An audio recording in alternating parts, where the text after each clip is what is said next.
Hello, my name is Gerald Susi. We're here today at the Museum of the Greater Grand Isle Historical Society in Grand Isle. We're here today to tell you a little bit about the story of the ferries in the St. John Valley. The ferries in the St. John Valley are a product of necessity, both economically and socially. Back in the day, it was important to have transportation, especially after 1842, when the border was determined to be Canadian and state of Maine, USA.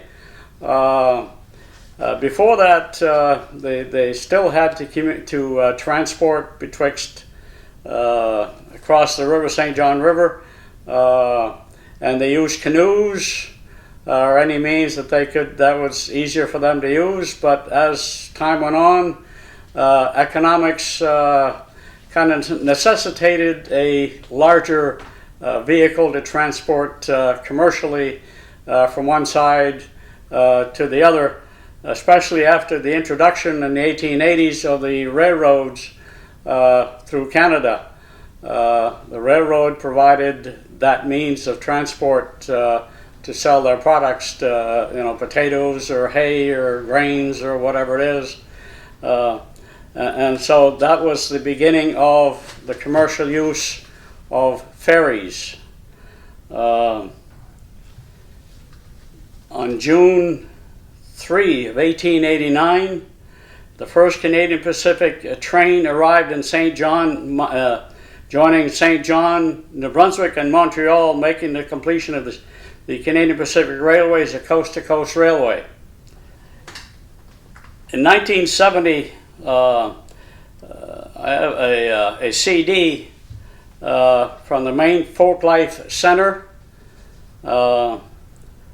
CD number 2930, interviewed Mr. Leo Poitier from Van Buren, mentioning that the ferries existed, two in Van Buren, one in Madawaska, in Grand Isle, Frenchville, and Fort Kent.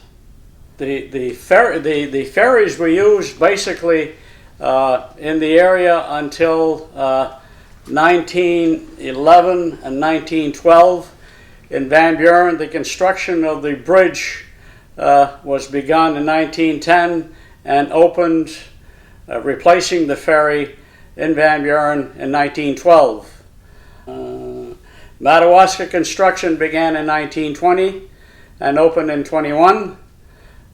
Fort Kent was opened quite a bit later. In 1929 they started construction, and in 1930 the ferry was replaced by a new bridge, and also at the same time they replaced a footbridge that crossed the St. John River that was used only for people walking through or walking over from one shore to the other. The footbridge had been built in 1905. There's more to the story of the Fort Kent footbridge and the reason for the span, why it wasn't built in Fort Kent earlier than that, but that's going to be later when we talk about the Fort Kent area.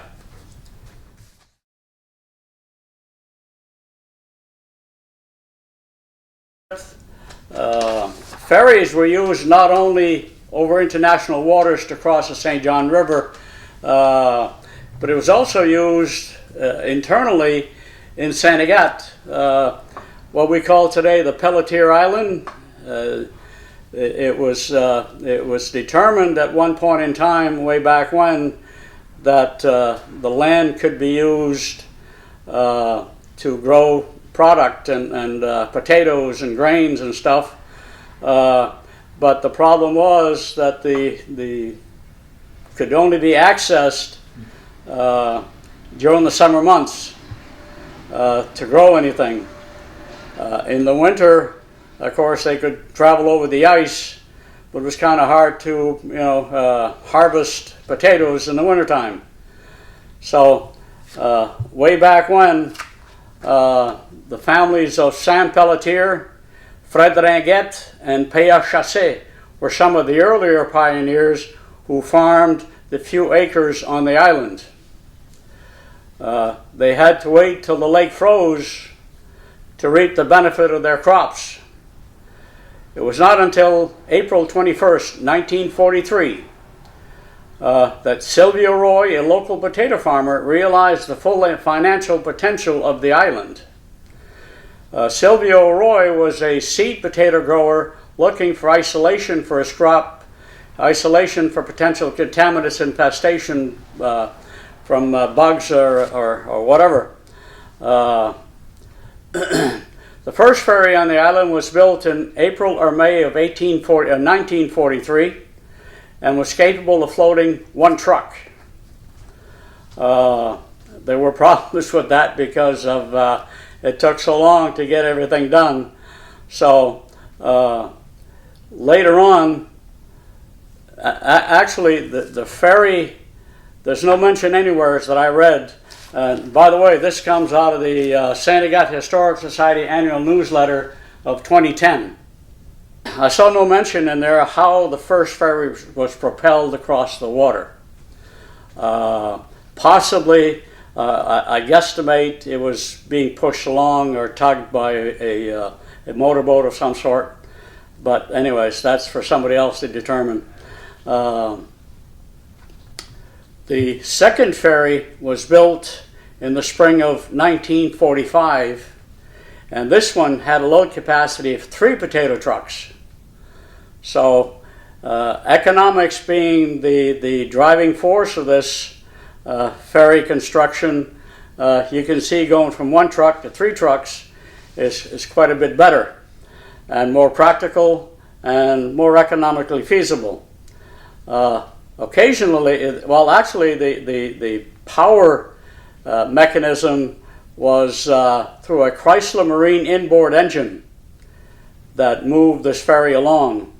And occasionally, when the loads were big enough, they used what they call a cabin cruiser named Tsipat, which assisted in pushing the ferry along. Now, why the name Tsipat? Well, I think if memory serves me right, I think Patricia was Silvio Roy's wife, and it was only it was only practical and good that the wife would push the husband around on the water as well as on land, I suppose. Just trying to be funny. Anyways, one of the first ferry captains was island-born Paul Pelletier. Although the ferry crossed the island from May to October, and that was from ice out to the last crops in October, the ferry was never named. To this day, its name is El Botte. In April of 1952, Ed Pelletier, a Frenchville farmer, purchased the island. At that point in history, the life of the Botte was short-lived.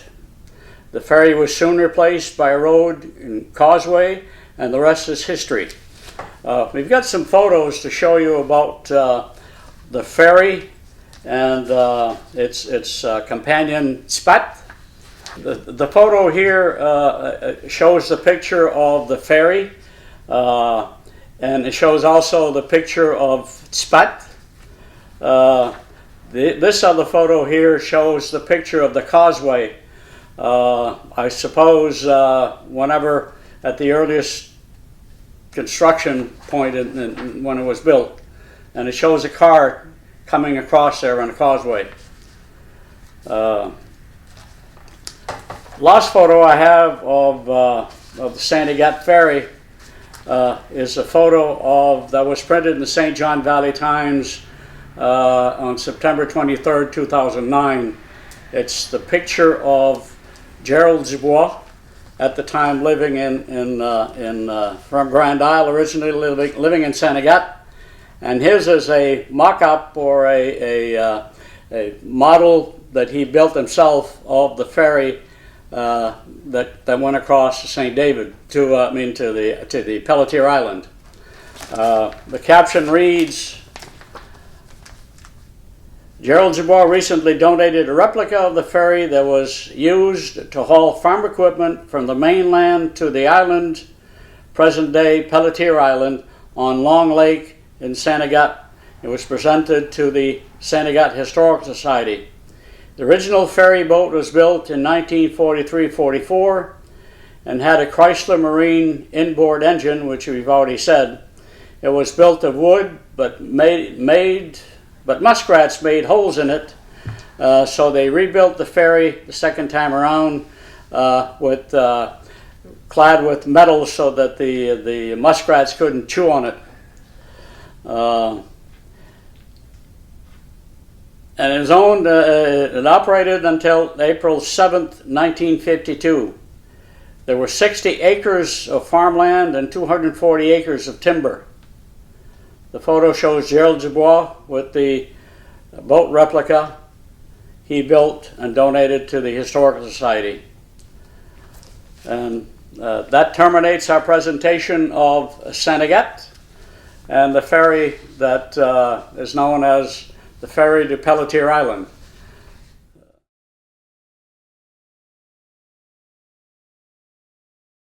Before we continue discussion on ferry boats, I find it important to understand some of the mechanics that the operator had to know and understand before he stepped in as captain of that ferry. How he was going to get from one side of the river to the other side.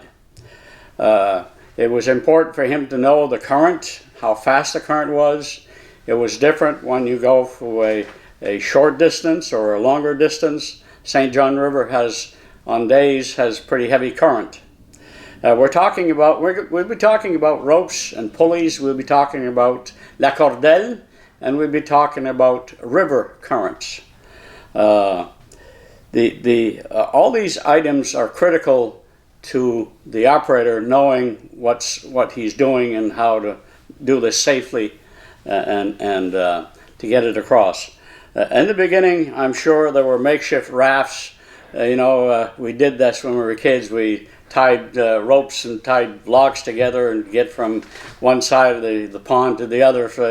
And then halfway through, the ropes broke or whatever, and we fell in.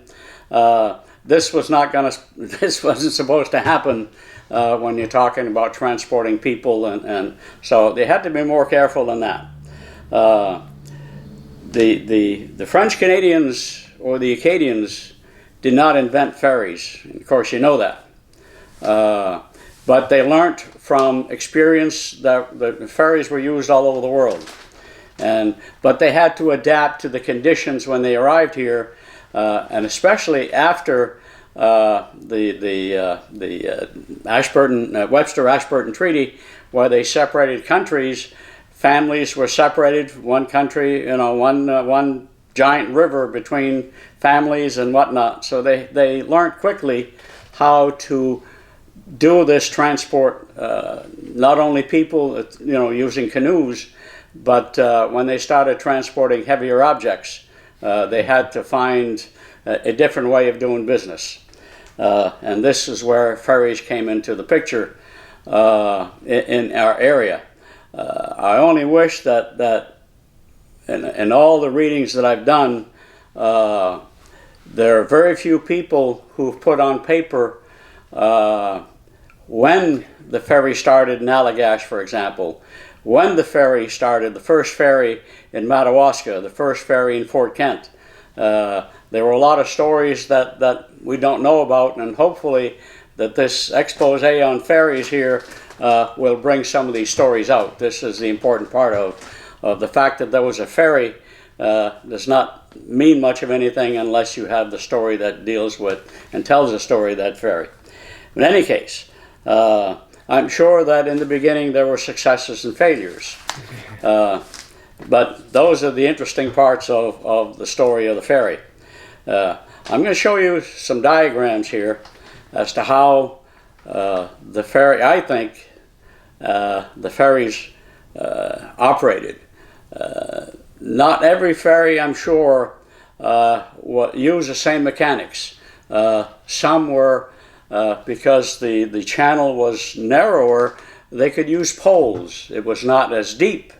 as some other places, so they used poles to propel themselves from one side to the other. But they found out that as time went on, that if there was a certain current in an area like the St. John River, there was a current that they could not master, and they landed, a few feet, half a mile, quarter mile away from where the destination was, and the face of the arrival at that point was not easy to go up the side of the river. In any case, some genius came around and said, hey, if we tie a cable from one side to the other, at least we won't be going down the river. So this is where we're at. We're going to talk about cables, and so the first diagram that I'm going to show you is the cable that goes from one side to the other and how this cable was anchored. The anchor had to be solid and strong enough to hold the cable so it wouldn't sag. Some of these cables, most of the cables that I'm aware of, were steel cables, so they wouldn't stretch like a rope would. They anchored the cables through a tripod, now on both sides of the river, and they anchored that either with large logs or cement piers of some sort, and that was the anchor on one end, and then they stretched it across, and then on the other end, on the other side of the river, they did the same thing there. But it had to be anchored so that the cable wouldn't sag, and it had to be high enough so that the boats crossing, going up and down the river, wouldn't hit the cable. How high were the tripods? Hard to tell. It depended on how high the sides or the shores of the river were. If you had just a platin on one side, then it didn't need to be so high. But here in Grand Isle, it's pretty high, so they had to put it on either side, but it had to be kind of high. In any case, the anchors had to be tied very solidly so they wouldn't just break up and stretch to allow the ferry to go downriver. Then you got to attach that ferry to the cable. The diagram will show you the ropes and pulleys that kept the ferry on course and able to propel itself from one side of the river to the other. Okay, as you see, the cable stretching and the cable going down, either the logs or the cement holding it down and across the body of water on either side. You have the ferry here, and you have a set of pulleys on either end, and you have a wheel in the middle. Well, the cable, the rope was attached to the top of the wheel on one side, ran through a pulley on the end, or an eyelet of some sort that would allow free travel here, okay, and then it and up to the cable up here, to the metal cable, the steel cable, okay, onto the pulley, and through the pulley and down on the other side, running through the same eyelet or a pulley here onto the bottom of the wheel. Now, the important thing is, when you look at this ferry and the other ferry, the other diagram down here has two pulleys. It does not matter because the mechanics are the same. Okay, what you do is to go forward, like in the bottom diagram, you have the ferry straight ahead, parallel to the cable up top. It's not moving. The current is hitting it, but it's not moving anywhere. When you move the wheel one way, okay, remembering the cable is the ferry is designed to go forward or backwards. It don't turn around to go back to the other side. It just goes back and forth. So when you want to go one way, you turn the wheel, and the water picks up the ferry and propels it along the cable, and the cable just keeps it so it doesn't go downriver.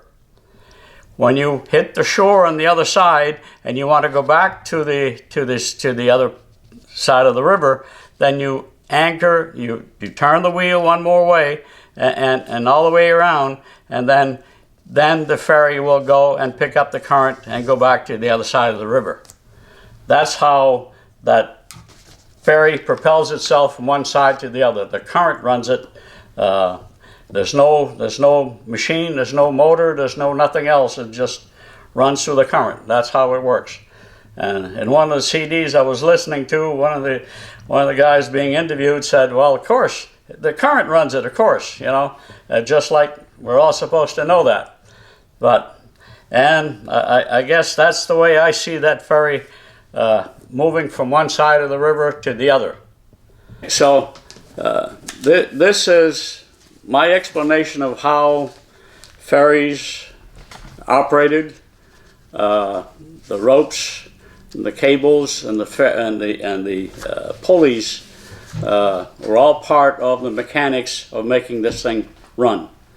The cable was there to keep it from going downriver, as happened before, and you'll see in some of the later locations, you'll find some ferries that the cable broke or the ropes broke, and then there was problems. So this is how my understanding of how ferries went from one side to the other, and the challenge now is yours. Go ahead and try it and see how it works.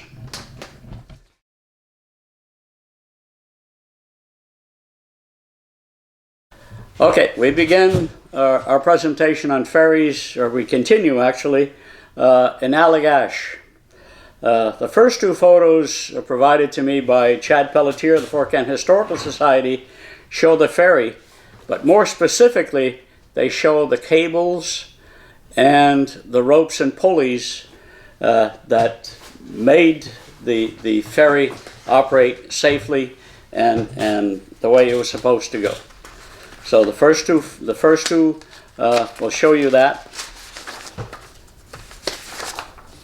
The next photo was contributed to the St. John Valentine's by Alan Jackson.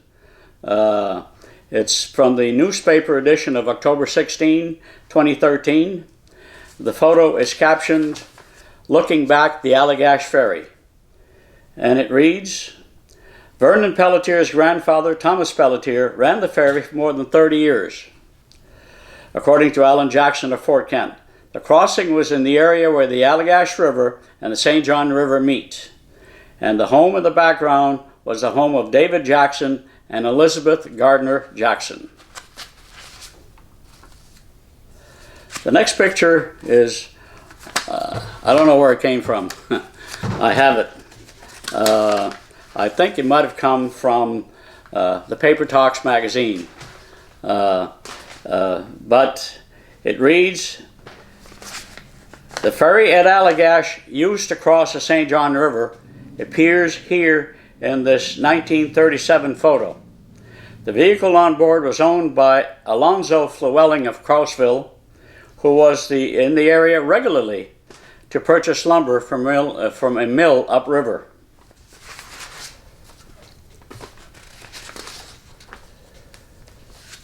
The next photo is a photo of the Durham boat. You'll notice I'm reading off of this here, and simply because I didn't invent this and I didn't write this, so I want to make sure that I read what the caption reads correctly. So the Durham boat is presented here to illustrate that other than the ferries which crossed bodies of water, these particular boats were used mainly to transport cargo up and down the river. The Durham boat was a large wooden, long and narrow boat. It was flat-bottomed and double-ended freight, which used to transport heavy, bulky cargo throughout the rivers of North America. The type of boat was towed, poled, or sailed.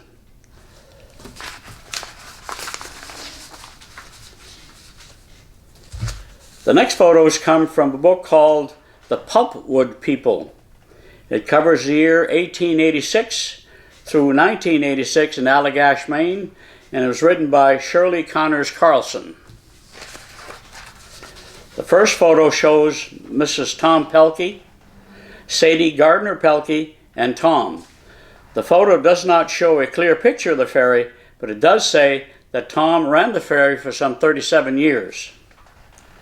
The second photo is from a Bangor Daily News article from November 1953. I can't quite make up the exact date, and some of the article is cut short at the bottom when the picture was taken. But it reads, in part, and I selected sections of that. It says, "New bridge at Allagash brings pleasure, sorrow to residents who use the ferry for 51 years. Here are some excerpts. For 51 years, the ferry shown above was the means of crossing the St. John River for residents of the Allagash area. On the boat are the lost ferryman Herman Hafford Wright and his helper Joseph Kelly, who ran it during potato harvest. It carried them and their friends across the river for 51 years without an accident." I think that's critically important. And it shows that the people were careful and knew what they were doing. Seeing the ferry go was to them like parting with an old friend. The book provides names of previous operators. The first boat was built by John B. Hafford in 1902. Each spring the boat was beached and repaired. It was caulked and pitched. New ropes and pulleys had to be installed. The first man to run the ferry was Will Henderson, who worked for $1 a day and had no set hours.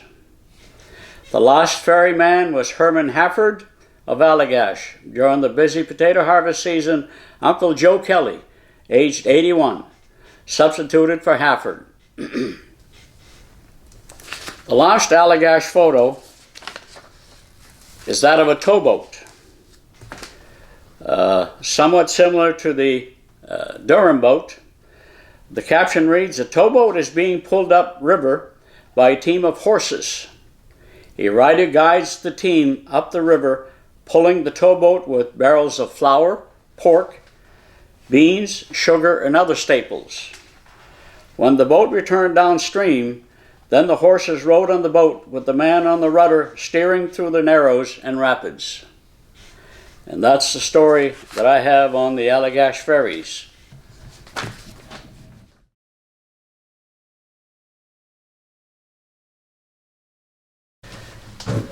Our travel down the St. John River is to St. Francis, Maine, and Connors, New Brunswick.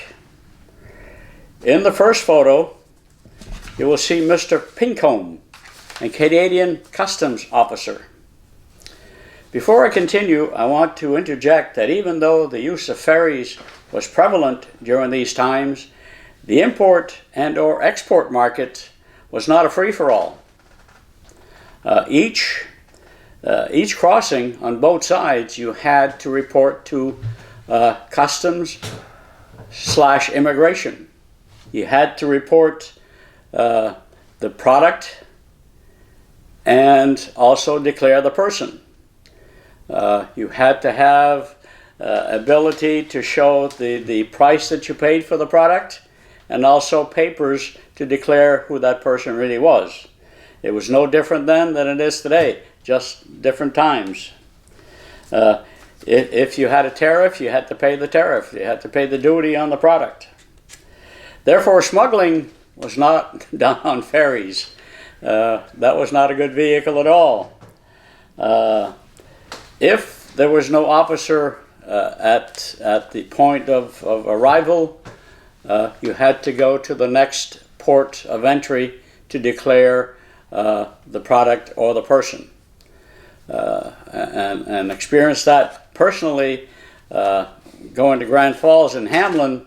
They had a station that closed at, I can't remember, 9 o'clock or whatever. So if you crossed in Hamlin coming back, and we'd go to Grand Falls to ball games or whatever, you had to either come through and go to Van Buren or continue on the Canadian side till you crossed in St. Leonard into Van Buren. So that always has been. The next photo is the photo of a red brick house located in St. Francis, Maine. You can still see the house today going south or north from Fort Kent on the riverside. I'm told the house was once a custom house in St. Francis. I don't know if it was built by the U.S. government. If at a point in time you look at the documents you'll be able to find out who built the building, and it'll tell you if it was owned at one point in time by the U.S. government. In any case, the house was last used as a bakery. Now, we continue. The last St. Francis photo is again from the pulpwood people. It covers the years 1886 to 1986 in Allagash, Maine, written by Shirley Connors Carlson. The caption reads, "This is an enlargement of the Connors Hotel, where Mr. Connors put up travelers. By 1880, the little village had become one of the blooming towns on the river. Mr. Connors spent considerable time up at Seven Island, where he had extensive lumber operation. He employed a large staff to run his village operation on the river at Connors. Sound reasoning would indicate that the ferry between St. Francis and Connors was owned by Mr. Connors. As you will see later, usually the owner of the river ferry also owns a business directly connected to the travel industry. It's reasonable to think that the town of Connors is named after Mr. Connors. Now, I've got to find what Mr. Connors' first name was, because I don't know. I must have missed it somewhere, but in any case, that would be an interesting thing to find out. And that's the end of what I have on St. Francis de Connors.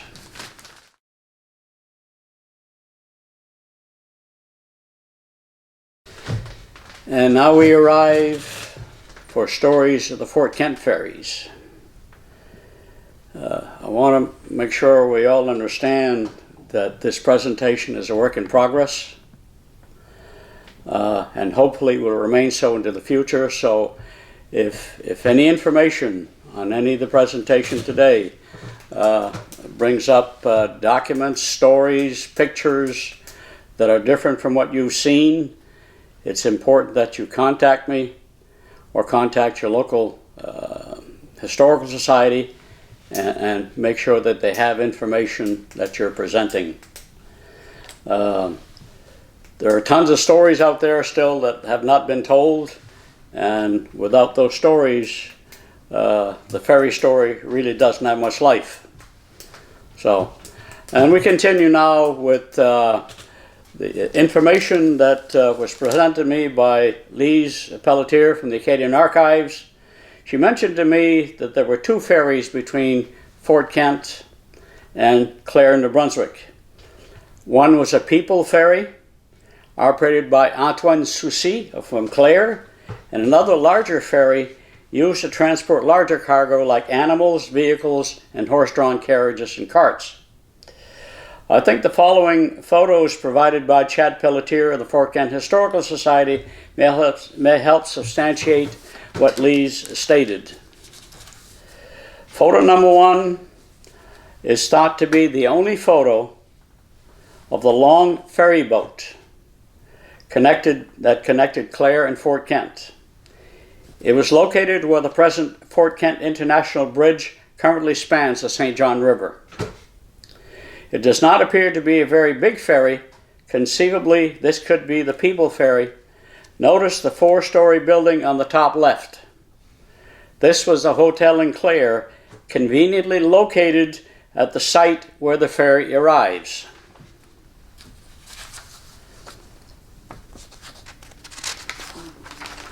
Fort Kent number 2. If you notice at the top left of the photo is labeled Levesque's Ferry between Fort Kent and Clare. We said above that the long ferry was located at the bridge site. We know that this is the same location. Look at the hotel on the Clare side. I think this photo is mislabeled. It should be identified as a second known photo of the long ferry, not the Levesque photo, because it's the same location. Photos number 3 through 5 are said to be the ferry that was located on East Main Street in Fort Kent and was owned by Joseph Bellon Levesque of Clare, New Brunswick. Note well that the last 3 photos presented here appear to show a larger ferry transporting cargo, and also the Clare shore does not show the picture of the hotel. That seems to indicate that this is a different ferry at a different location. Thus evolves the story of the ferries of Fort Kent. Photo number 6. This is a photo circa 1910. It is the same photo as you saw in number 2 above. It's written in French, and I will translate. Ferry or butte of Clare. Before the construction of the international bridge connecting Clare and Fort Kent, there was a ferry in Clare and another in Connors. The owner of the Clare ferry was Joe B. Levesque, Joseph Bellon Levesque, who was married to Marie Lang. He built the Hotel Canada in 1904 on the Canadian shore where the butte arrived from Fort Kent. That same hotel we indicated previously. On the roof of the 4-story building, this is interesting, was a water reservoir which distributed water down to the rest of the building by gravity. In the basement there was a clothing store, 2 living rooms and a bathroom. The house at the right of the hotel was owned by Xavier Lang. Before the ferry was in service, Xavier had installed a cable across the river and crossed the river in a tub. Thus is revealed again the true entrepreneurial spirit of the human mind. Based on the last tidbit of information, it is conceivable that since Marie Lang and Joseph Bellon Levesque are a married couple, the 2 Fort Kent ferries could be interchanged to cross the river at either location based on need. Therefore, the number 2 photo would not necessarily be mislabeled.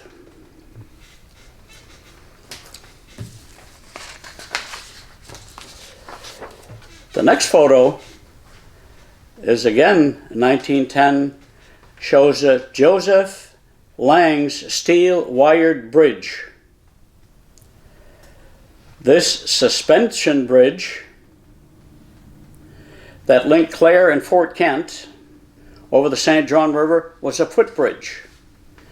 Joseph Lang obtained construction permits from the 2 federal governments with the help of John Costigan for the Canadian permit and J.A. Laliberté for the United States permit.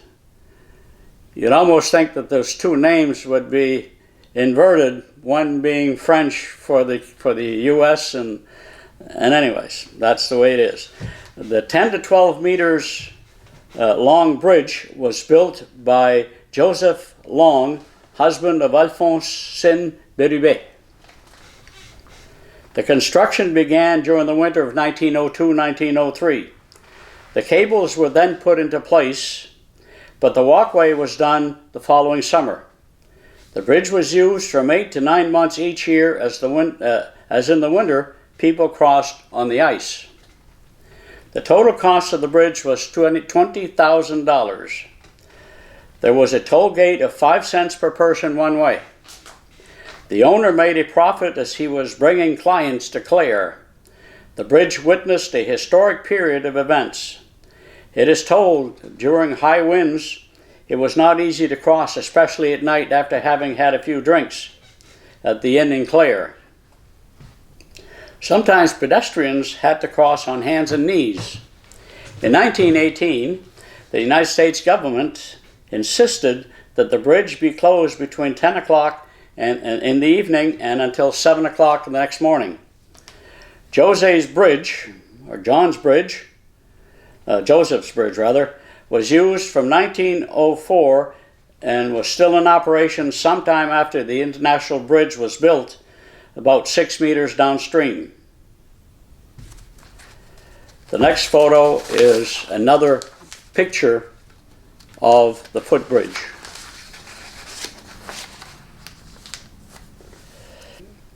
This photo is from 1931, International Bridge between Clare and Fort Kent. I want to reference to previously mentioned CD, the interview of Mr. Leo Poirier from Van Buren. Mr. Poirier remarked that it took about 40 years to get the Fort Kent International Bridge built. From 1879 to September 1930. And the caption reads, "As soon as 1879, a study commanded by the federal government of Canada to determine the best places for bridges on the northern part of the St. John River and the St. Francis Rivers. John Costigan had a sum of $15,000 voted in. A condition stated that the American government pay half the cost. Washington refused, but in 1927 they were ready to pick up their share. In answer to the delegation from Clare in 1923, the construction of the bridge by Dominion Bridge Company of Montreal started in 1929. The cost of the work rose to $258,000 and was equally paid by Ottawa and Washington. The bridge opened to traffic in September 1930, and Father Michaud of Clare gave the official blessing on July 4, 1931. There was a huge celebration with appropriate speeches by the parish priest of Lille, Maine, who was at the time Reverend Roderick Menard,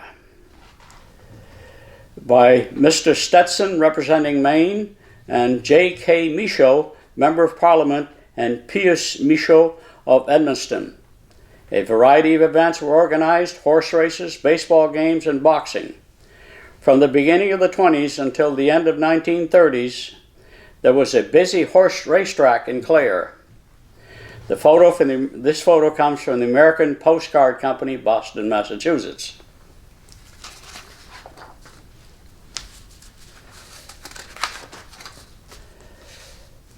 This is an interesting part of the story of the Fort Kent Ferry.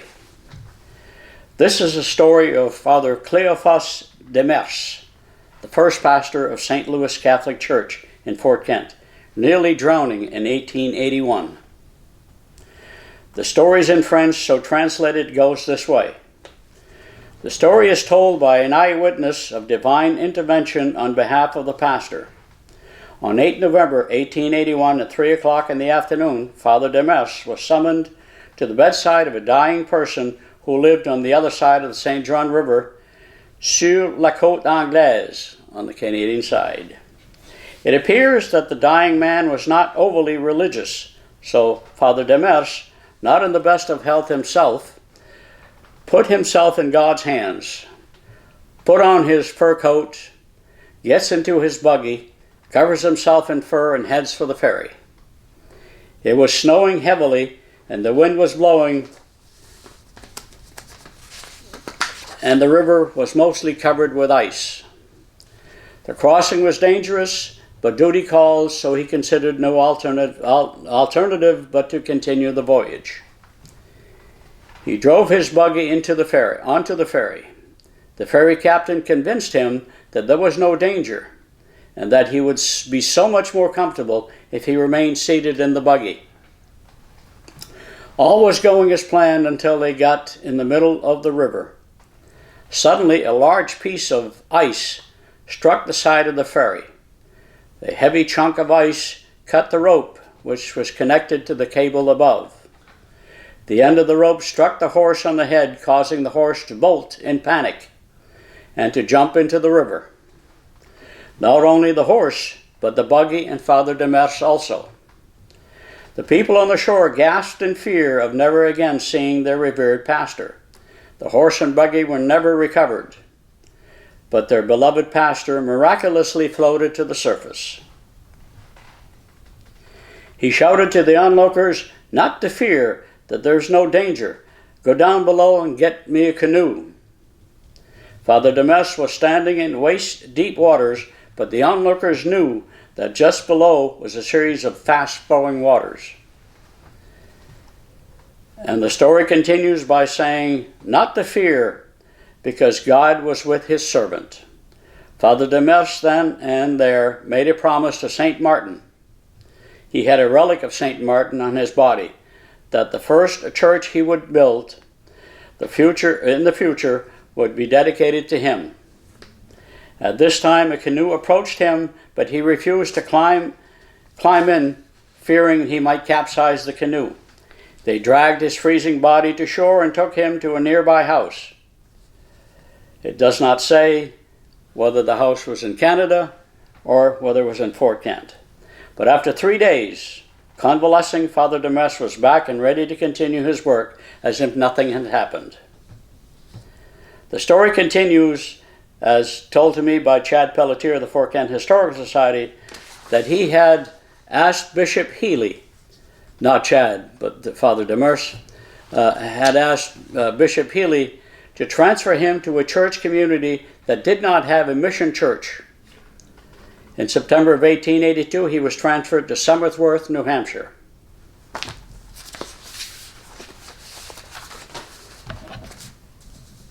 This last photo of the east side of Fort Kent, I'm told by Chad, that somewheres in front of the Catholic Church, or thereabouts, on the river's edge, is the arrival and departure site of the Fort Kent Clare Ferry. Not very clear on this photo, but when he showed me the photo earlier, I could vaguely see the cable. So I can't see it from here, and you probably won't be able to see it either. So next time you visit Chad, ask him to point out where that cable might be. And this thus ends the information I have on the Fort Kent Ferry story.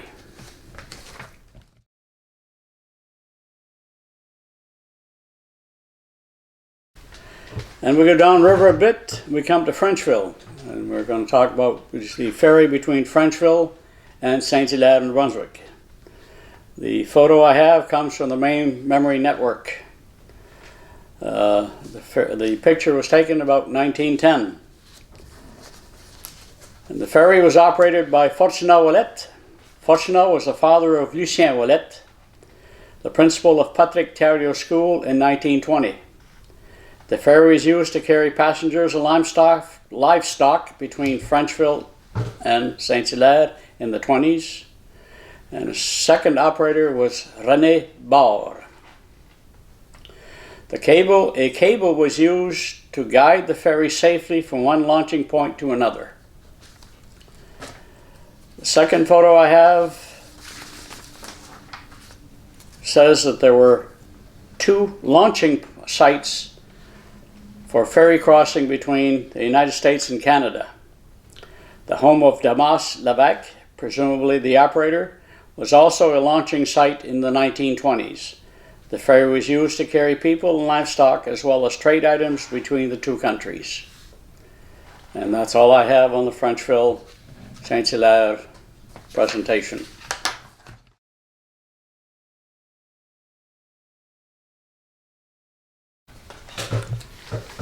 And we continue downriver to Madawaska, and the ferry between Madawaska and Edmundston, St. David and St. Basile. The two are combined into one. I don't know. That's how it is. Ken Taddeo, the director of the Madawaska Public Library and a director of the Madawaska Historical Society, has provided some of the photos. And some photos came from Madawaska, 1785 to 1985, a pictorial history recapturing the past compiled by Cecile Dufour Pizzuto.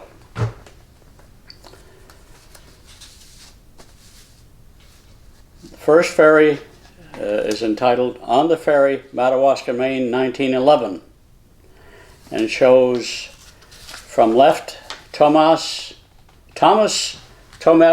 Daigle, owner of the ferry. In the center of the photo is Custom Officer Gordon, and the far right is Isidore Daigle, brother of Thomas, and the other two people are unidentified. The next photo points out that the Thomas Daigle ferry was anchored at the end of Ferry Street, or Ferry Road, located behind what is today Daigle's Furniture in Madawaska.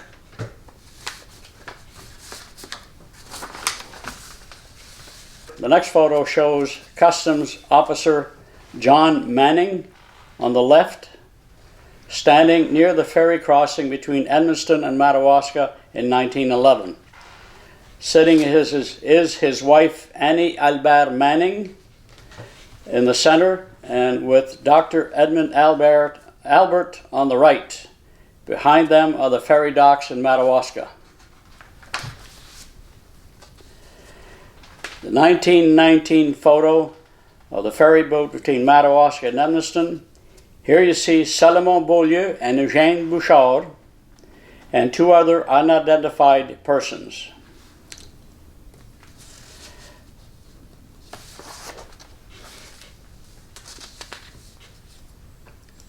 There's a translation here of a boat between Edmundston, New Brunswick and St. David, Maine. It reads, between the construction of bridges over the St. John River, the crossing was done by cable ferries, which assured the transport of walkers, horse-drawn carriages, and later automobiles. The service appears to have been funded by the federal government. In the spring of 1911, the cable of the Edmundston ferry broke under the pressure of the water, likely normal wear and tear, causing the ferry to tip over, resulting in some casualties. In the photo from left to right is Salomon Beaulieu, the operator, Eugène Bouchard, the two women carrying lilac branches. In the background are buildings of Edmundston. This is a 1919 photo.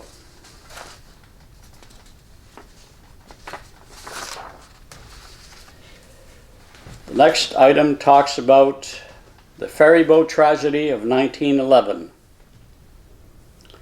In the early spring, when the river was too high and the current too swift for ferry boat crossing, a flanger. A flanger is a boat used for log drives in the springtime. On the fatal day, the flanger's steel cable, la cordelle, snapped and 4 people drowned. The only survivor was Zéphirin Daigle, brother of the ferry boat owner, Thomas Daigle, who was running the boat. He drifted down the river with the help of a board that he had loosened from the boat and was rescued behind Roland's Rendezvous. Those who drowned were young Solomon Albert, son of José Albert of Madawaska, who had recently returned from Montana. Also Francis Michaud, Alan Phillips, and Isidore Maskovitz of Edmundston. By the summertime, 3 bodies were recovered. The other was never found.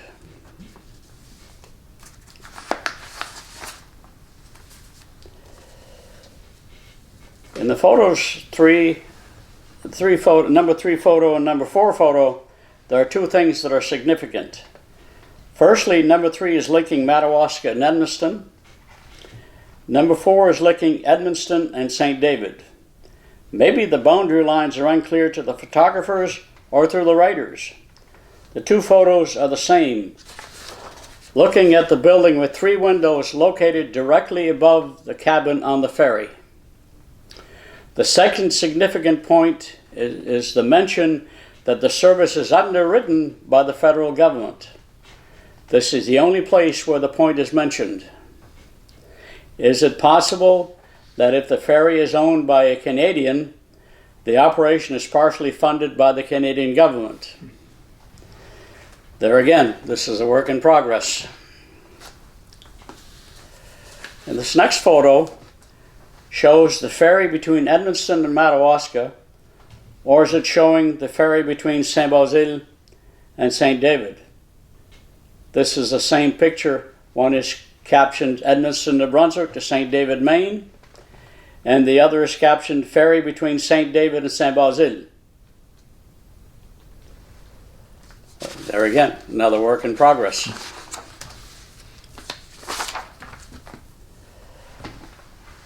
The next photo shows the ferry between St. David and Saint-Basile in 1917. It's written in French and it translates this way. A butt on the St. John River between St. David and Saint-Basile was a necessity. The ferry belonged to Dolphus Daigle. It was run with cables and propelled, coming and going by the current of the river. The cost was 5 cents for a child, 10 cents for an adult, and 25 cents for a vehicle. Irene Cyr mentioned that this photo was taken on a Sunday in 1917 while the family was picnicking with his grandfather, Regis Cyr, the butt operator. Also in the photo is Regis' Cyr's son-in-law, Isaïe Michaud from Saint-Jacques, his son Ubad Cyr, and his small children. Other men who were also conductors were Paul Clavet, François Vaillancourt, and Paul Mercure dit Coco, who lived in the house where the butt landed on the river's edge. Willie Thériault was also an operator for a few months. When the butt arrived on the Canadian shore, Cyprien Mercure, customs officer, was usually present to process the arrival. The operation of this ferry ceased in 1920 because the Edmundston International Bridge was opened in 1921.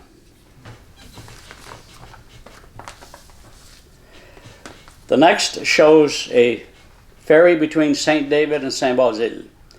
The road to the ferry was on Remy Joe Daigle's farm. The crossing was on Eugène Maxime Cyr's place. The ferry operators were Dolphus Daigle and his son Joseph of Saint-Basile.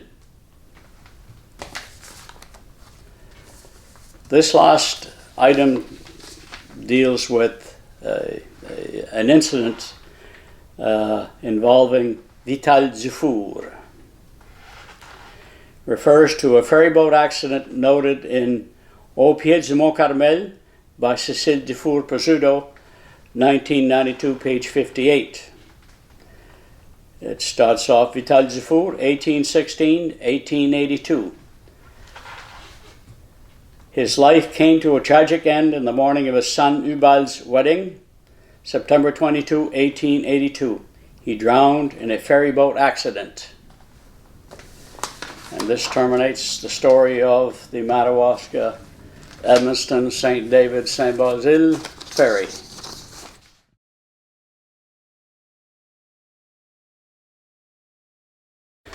And now we arrive in Grand Isle and the ferry between Grand Isle and Green River, New Brunswick. This is a story. In Grand Isle we had 3 ferries.